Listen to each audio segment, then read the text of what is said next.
আমি শহীদ জিয়ার আদর্শের সৈনিক।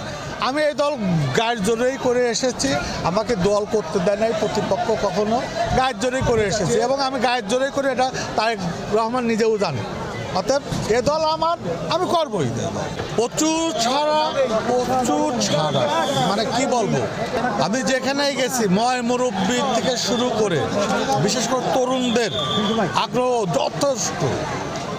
আশা রাখি আগামী 12 তারিখে, বারবার বলেছি, পাবনা জেলা পাবনা 4 এই আসনটি একটি ভোট বিপ্লব হবে মোটরসাইকেলের পক্ষে।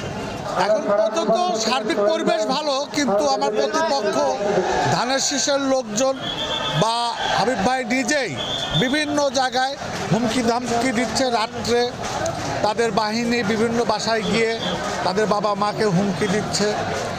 সাধারণ যারা ভীতু ভোটার তাদের বাড়িতে হুমকি দিচ্ছে যেন 12 তারিখে ভোট সেন্টারে না যায়। এমন কিছু ঘটনা ঘটছে।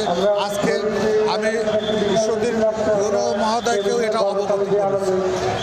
অবশ্যই আমরা গণতান্ত্রিক ধারাকে অব্যাহতি রাখার জন্যই আজকের এই ত্রয়োদশ জাতীয় সংসদ নির্বাচনের অপেক্ষায় ছিলাম। যেহেতু আমাদের নির্বাচনের আর মাত্র কয়েক ঘন্টা বাকি আছে, আমরা লেভেল প্লে যে নির্বাচনটা এখন পর্যন্ত যেটা দৃশ্যমান, এটা যদি থাকে অবশ্যই একটা ভালো নির্বাচন হবে। সেখানে জয় পরাজয় আমি হই আর যেই হোক, আমি ব্যক্তিগতভাবে মেনে নিতে বাধ্য।